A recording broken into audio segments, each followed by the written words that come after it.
Lundi 1er décembre 1944, 1er décembre 2014, 70 ans après les faits, le président français François Hollande s'est rendu au cimetière de Thiaroye, dans la banlieue de Dakar, pour rendre hommage aux tirailleurs sénégalais tués par l'armée coloniale française. Ces anciens combattants avaient osé se rebeller à leur retour de France pour réclamer le non-paiement de leurs arriérés de solde.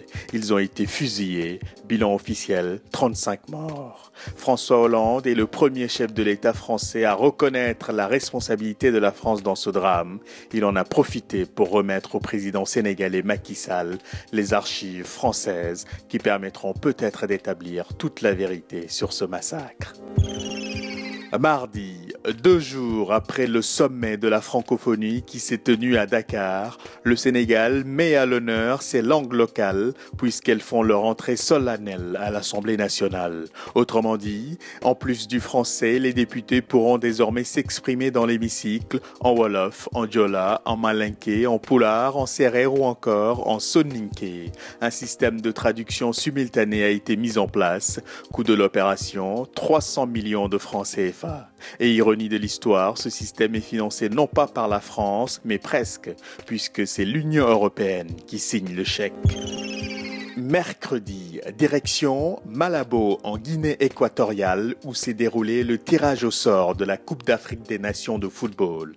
Et le moins qu'on puisse dire, c'est que la CAN 2015 promet des matchs palpitants dès le premier tour, avec notamment une poule C composée du Sénégal, de l'Algérie, du Ghana et de l'Afrique du Sud. C'est ce qu'on appelle le groupe de la mort. À noter aussi les retrouvailles bouillantes entre la Côte d'Ivoire et le Cameroun qui partagent la poule D avec le Mali et la Guinée. Coup d'envoi de cette 30e édition de la CAN le 17 janvier. Jeudi, cette décision ne pouvait pas plus mal tomber. Après Ferguson, New York, des centaines de personnes sont descendues dans la rue après la décision de la justice américaine de ne pas poursuivre un policier blanc pour la mort d'Eric Garner, un homme noir décédé en juillet après avoir été étranglé et plaqué au sol par les forces de l'ordre. C'est la seconde fois en moins de 10 jours qu'un acquittement provoque la colère aux États-Unis. Un autre grand jury avait tranché de façon similaire le 24 novembre suite à la mort en août de Michael Brown, un adolescent noir de Ferguson tué par un policier blanc. Vendredi 5 décembre, il y a un an, jour pour jour, disparaissait un géant de l'histoire, icône de la lutte contre l'apartheid. Nelson Mandela s'était éteint à l'âge de 95 ans.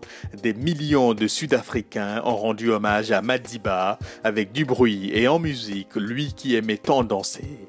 Tout le monde a également observé 6 minutes et 7 secondes de silence en souvenir aux 67 années que Nelson Mandela a passé à lutter contre la discrimination raciale.